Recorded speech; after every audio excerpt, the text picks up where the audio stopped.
নমস্কার বন্ধু, আজকে আমি একটা নতুন রেসিপি চলে এসেছি। আজকে বানাবো সাবুদানা খিচুড়ি, যেটা কি মহারাষ্ট্রের মতন করবো। আমাদের বাঙালিতে ডাল, যে কোনো সবজি, আলু সব যে করে, কিন্তু আমি এখানে মহারাষ্ট্র স্টাইলে করব। তার জন্য এখানে বড় দানা সাবুদানা নিয়ে নিয়েছি, দেখো। আর এটা আমি দেখো কি সুন্দর ভিজে গেছে। যতটা সাবুদানা ততটাই আমি এখানে জল দিয়েছি। এখানে বড় গ্লাসে 1.5 গ্লাস সাবুদানা ছিল, আর 1.5 গ্লাস জল দিয়ে আমি রাত্রিবেলায় ভিজিয়ে রেখেছিলাম। দেখো কি সুন্দর ঝরঝরা হয়েছে, দেখো এইভাবে ঝরঝরা হওয়া দরকার। এটা রাত্রিবেলা যতটা সাবুদানা ততটা জল দিয়ে ভিজিয়ে রাখতে হবে। এরপর সকালবেলা দেখো জলটা পুরো আমি এখানে ঝরাইনি, জলটা আপে আপে এরকম হয়ে গেছে। এরপর এখানে আমি নিয়ে নিচ্ছি বাদাম। বাদাম আমি নিয়েছি, কাঁচা বাদাম নিয়েছি এখানে আমি 2 চামচ, বড় চামচে 2 চামচ নিয়েছি। 50 গ্রাম হবে, 50 গ্রাম ওজনে হবে। আর এখানে আমি কটা কাঁচা লঙ্কা নিয়েছি, ঝাল নিজের পরিমাণ মতো নিয়েছি আমি। আর এখানে 2-3টে আলু সেদ্ধ, বড় বড় আলু 3টে আমি সেদ্ধ করে নিয়েছি। এরপর এই বাদামটা কাঁচা অবস্থায় পুরো গুঁড়ো করে নেবো। পুরো মিহি গুঁড়ো করবো না, একটু দরদরা দেখে গুঁড়ো করবো। তো চলো আগে গুঁড়ো করে নিই। এ দেখো, এটা আমি গুঁড়ো করে নিয়েছি। আর গুঁড়োটা এইভাবে অবস্থায় করেছি, দেখো পুরো বাদামটা আমি গুঁড়ো করে নিয়েছি। এরপর কড়াইটা গ্যাসে বসিয়ে দেবো। সাবুদানাগুলোকে এভাবে থালায় আমি ছড়িয়ে নিয়েছি।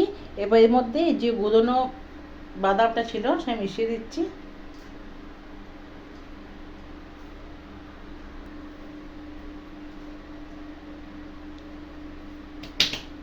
এবার এর মধ্যে আমি পরিমাণ মতো লবণ দিয়ে দিচ্ছি।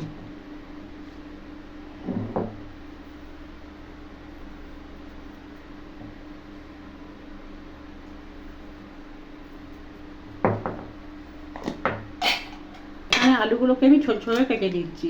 তুমি হাত দেখে বুঝতে পারছো এটা আমার হাত নয়, এটা আমার বরের হাত। আমার বড় খালি কাজ আছে, দেখাতে পাচ্ছি না।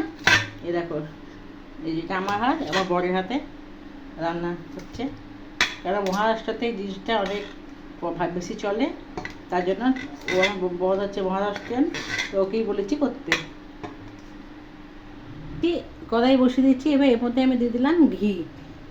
তেলেতে হয় সাদা তেলে, তবে আজকে একাদশী তো সাদা তেলটা আমি ব্যবহার করলাম না, ঘি ব্যবহার করলাম।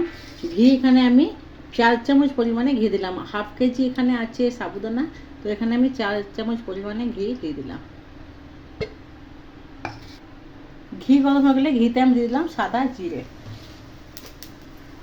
জিরে থেকে ভাত সুন্দর একটা গন্ধ বেরোলে এতে দিয়ে দেবো আমি কেটে রাখা আলু। সেদ্ধ করে কেটে রাখা আলু দিয়ে দিলাম। এবার এই জিনিসটাকে ভালো করে ভেজে নেব। ঘিতে আলুটাকে ভালো করে একটু ভেজে নেবো আগে।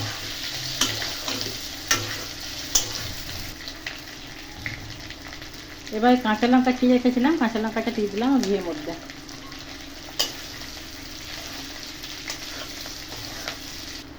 আলু এখানে ভাজা হয়ে গেলে মিশিয়ে রাখা সাবুদানা আর যে বাদাম যে মিশিয়ে রেখেছিলাম সেটা আমি দিয়ে দিলাম কড়াইয়ের মধ্যে।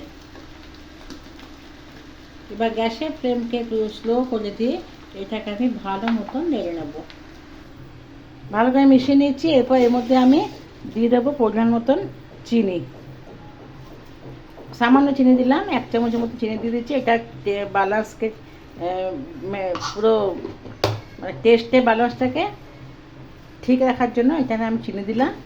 তোমার চাইলে নাও দিতে পারো, তবে চিনি দিলে খেতে ভালো লাগে। যে কোনো নিরামিষ রান্নাতে চিনি দিতে খেতে ভালো লাগে। তো ভালো করে মেশাবো, আর মেশানোর পরে দেখবে সাবুদানাগুলো ট্রান্সপারেন্ট হয়ে গেছে। তো তত অবধি আমি এখানে কম আঁচে করব। 5 মিনিট আমি চাপা দিয়ে এভাবে রান্না করে নিয়েছি। দেখো সাবুদানাগুলো সবগুলো কী করে ঝুরঝুরো হয়েছে। এই দেখো পুরো ঝুরঝুরো হয়ে গেছে। তো এটা তৈরি হয়ে গেল, এটা মহারাষ্ট্রিয়ান সাবুদানা খিচুড়ি। তো চলো, যদি কেউ খেয়ে থাকো কমেন্ট করে জানাবে, না খেয়ে থাকলে অবশ্যই করে খাবে। আশা করি খুব ভালো লাগবে। তো রেসিপিটা কেমন লাগলো আমাকে কমেন্ট করে জানিও। ভালো লাগলে একটা ফলো দিয়ে দিও, ইউটিউব থেকে দেখলে সাবস্ক্রাইব করে দিও। ভালো থেকো, সুস্থ থেকো। কালকে আবার আসবো অন্য রেসিপির সাথে। ধন্যবাদ।